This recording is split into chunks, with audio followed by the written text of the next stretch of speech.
अस्सलाम वालेकुम viewers.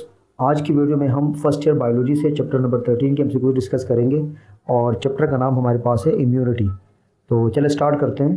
First MCQ में पूछा गया है कि the study of functioning and disorder of immune system इस टर्म इज।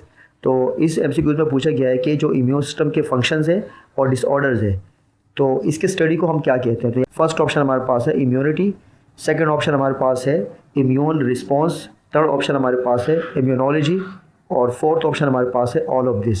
तो यहाँ पर ऑप्शन आएगा इम्यूनोलॉजी। सेकेंड एमसीक्यू में पूछा गया है कि it is responsible for the specific immune response. तो ऑप्शन ए हमारे पास है innate immune system, option B हमारे पास है first line of defence, option C हमारे पास है second line of defence, option D हमारे पास है थर्ड लाइन ऑफ डिफेंस। तो यहाँ पर ऑप्शन आएगा डी यानी कि third line of defence. Third MCQ में पूछा गया है कि the following serve as a physical barrier. कह रहे इन चारों में से कौन सा फिजिकल बैरियर के तौर पे काम करता है। तो हम जानते हैं कि इम्यून सिस्टम में दो टाइप के बैरियर होते हैं, एक हमारे पास केमिकल बैरियर कहलाता है और एक फिजिकल बैरियर कहलाता है। तो ऑप्शन ए हमारे पास है मैक्रोफेजिस, ऑप्शन बी है म्यूकस मेम्ब्रेन, ऑप्शन सी है HCl यानी कि हाइड्रोक्लोरिक एसिड और ऑप्शन डी हमारे पास है सलाइवा। तो यहाँ पर हमारे पास जो ऑप्शन ए है यानी कि मैक्रोफेजिस, ऑप्शन सी HCl और ऑप्शन डी सलाइवा, तो ये तीनों केमिकल बैरियर के तौर पे काम करते हैं और म्यूकस मेम्ब्रेन जो है ना ये फिजिकल बैरियर के तौर पे काम करते हैं। तो यहाँ पर ऑप्शन आएगा ऑप्शन बी यानी कि म्यूकस मेम्ब्रेन।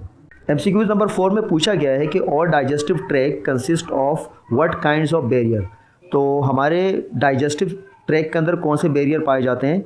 सबसे पहले तो ये समझने की ज़रूरत है कि डाइजेस्टिव ट्रैक होता क्या है। जो कि हमारा एलिमेंट्री कैनाल है जो माउथ से शुरू होता है, माउथ है, ईसोफेगस है, ठीक है, स्टमक है, स्मॉल इंटेस्टाइन है, जो ये पूरा ट्यूब है इसको हम डाइजेस्टिव ट्रैक कहते हैं।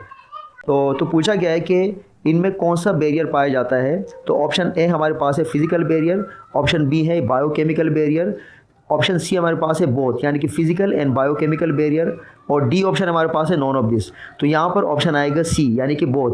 हमारे डाइजेस्टिव ट्रैक के अंदर फिजिकल बैरियर भी पाया जाता है और बायोकेमिकल बैरियर भी पाया जाता है। फॉर एग्जांपल फिजिकल बैरियर के तौर पे म्यूकस मेम्ब्रेन काम करते हैं और बायोकेमिकल बैरियर के तौर पर HCl काम करते हैं और एंजाइम काम करते हैं। 5वें एमसीक्यू में पूछा गया कि which of the following is involve in the phagocytosis of bacteria. यहाँ पर फेगो का मतलब होता है ईटिंग और साइटोसिस का मतलब ब्रेक डाउन करना, किसी चीज़ को डिस्ट्रॉय करना। तो इस एमसीक्यू में पूछा गया है कि इनमें से कौन से सेल्स हैं जो बैक्टीरिया को खाते हैं, मतलब इनकी ईटिंग करते हैं और इनको डिस्ट्रॉय करते हैं।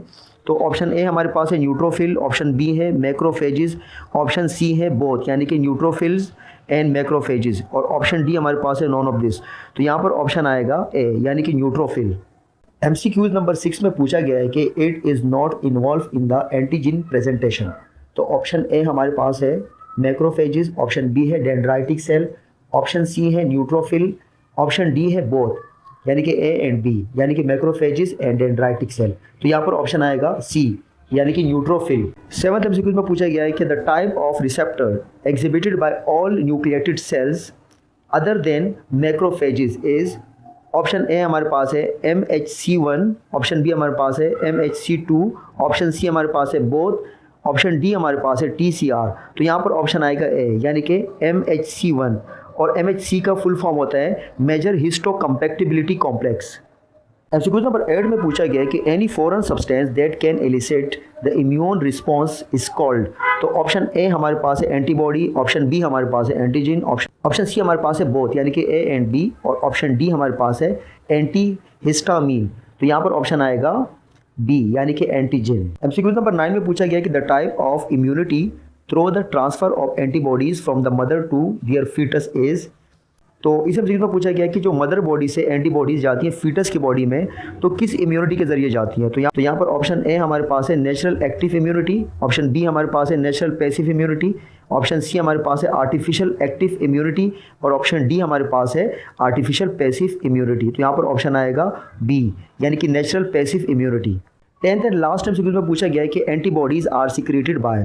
तो इस एमसीक्यू में पूछा गया है कि एंटीबॉडी कहाँ से सिक्रेट होती है, कौन से सेल से सिक्रेट होती है।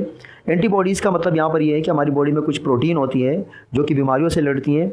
जैसे कि हमारी बॉडी में फॉरेन पार्टिकल्स आते हैं, बैक्टीरिया, वायरस वगैरह, तो उनको किल करने के जो प्रोटीन जो सब्सटेंस काम आते हैं उनको हम कहते हैं एंटीबॉडीज़। ठीक है, तो यहाँ पर पूछा गया कि ये सिक्रेट कहाँ से होती हैं एंटीबॉडीज़। तो ऑप्शन ए हमारे पास है T सेल, ऑप्शन बी हमारे पास है B सेल, ऑप्शन सी हमारे पास है प्लाज्मा सेल और ऑप्शन डी हमारे पास है मैक्रोफेजेस। तो यहाँ पर ऑप्शन आएगा बी, यानी कि B cells. So this all about the MCQs of chapter number 13 from the first year biology. इंशाल्लाह नेक्स्ट वीडियो के अंदर हम लोग किसी और चैप्टर को डिस्कस करेंगे।